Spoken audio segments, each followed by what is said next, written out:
Doctor Who premiered in 1963 and was pretty much a hit right out of the gate, and since then, there have been plenty of TV shows and movies that have drawn on the show. I wouldn't really call any of these rip-offs, but things like Hitchhiker's Guide to the Galaxy and Legends of Tomorrow have definitely been influenced by Doctor Who. After all, Doctor Who has introduced so many unique ideas into the cultural zeitgeist that if you try to copy these things in any way but parody, it'll be pretty clear that you're ripping off Doctor Who.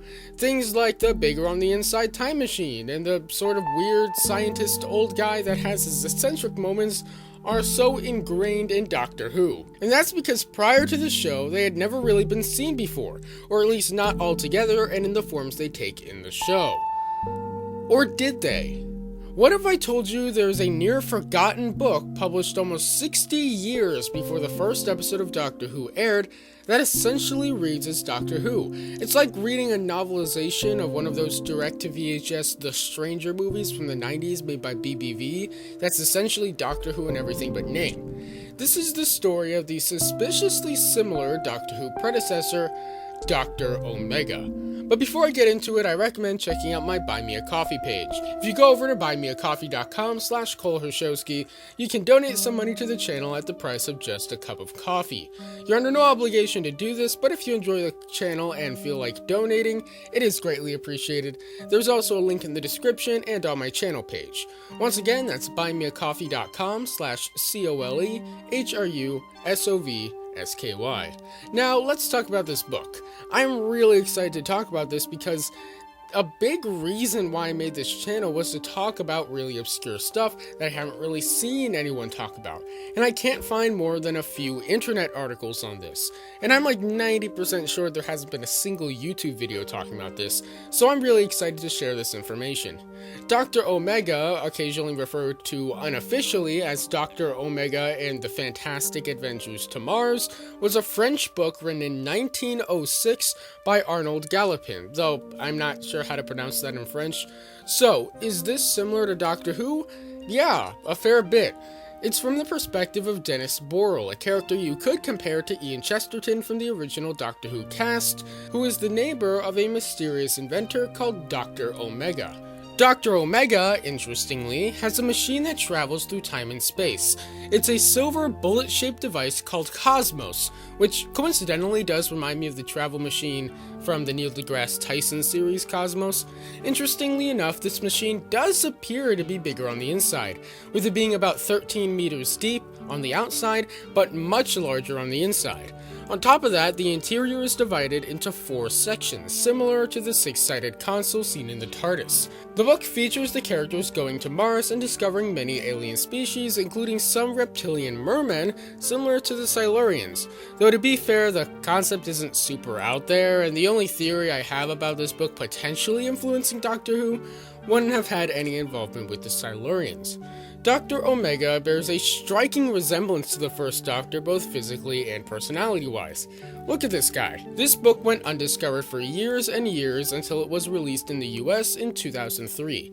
And as far as I know, we have Jean-Marc and his wife Randy to thank for this book's discovery.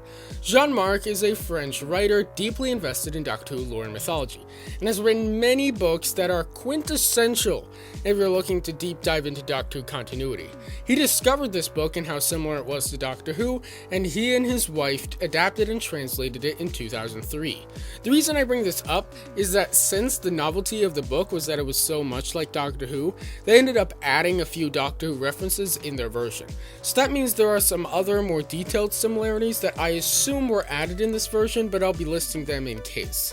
The book ends with Dr. Omega sending an SOS message to a friend of his named Dr. Helvetius, who also has a Cosmos-like time machine. He's accompanied by Omega's granddaughter, Suzanne.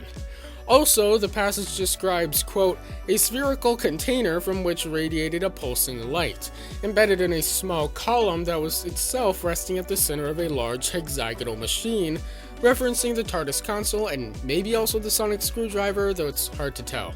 So the question is that of, is this all coincidence, or did this book actually influence Doctor Who? Well, most likely no, it did not influence Doctor Who. Until 2003, it was published exclusively in France, first as a novel in 1906, and then in a revised version in a serial magazine called Seekers of the Unknown: The Fantastic Adventures of a Young Parisian in 1909. But there is a way in which this could be true, though it's definitely a stretch. So, Doctor Who wasn't really created by a singular person. It was really a bunch of people. But the person who came up with the initial idea for the show and came up with things like the TARDIS, and is generally considered the show's creator, if there is one considered at all, is Sidney Newman. Sidney Newman was born in Canada, Toronto to be exact, and lived there a large portion of his life. As you probably know, a large portion of Canada is either French or of French descent. Newman wasn't, but nonetheless, French is one of the country's official languages. And while it's been said that Newman didn't speak French, it's possible he may have picked up the story. After all, it's quite possible someone coming to Canada from France may have brought a copy with them, or that some Canadian bookstores would import French books. Maybe he was told the story, maybe he knew French at the time and later lost it, maybe he could read French but couldn't hold a conversation, and so he just said that he didn't know French. Whatever the reason, while it is definitely a bit of a stretch, it's quite possible Newman had caught wind of it somehow. After all, he is quoted as saying, quote, "Up to the age of 40, I don't think there was a science fiction book I hadn't read," end quote. So it's plausible that maybe he read it and forgot about it. Then subconsciously he spat it back out when producing Doctor Who. Remember, this is all speculation, with little fact backing it up. It's just kind of a theory on how Dr. Omega maybe could have influenced Doctor Who. So that's the story of the forgotten earlier version of Doctor Who. By the way, these characters are in the public domain, so you can totally write and sell a Dr. Omega audio series, or a fan fiction, or fan film. Just putting that out there. Maybe you could even write something connecting the book to the show. Let me know your thoughts in the comments below. By the way, I am close to 100 subscribers, and when I hit that, I will be doing a 100 sub special, so if you want to weigh in on what video I make for that special, click on the card above to go to a video where I give my ideas for it. There you can let me know in the comments if you like any of my ideas, or if you have an idea of your own. Don't forget to subscribe for daily videos on the franchises you love, and I'll see you tomorrow. Bye.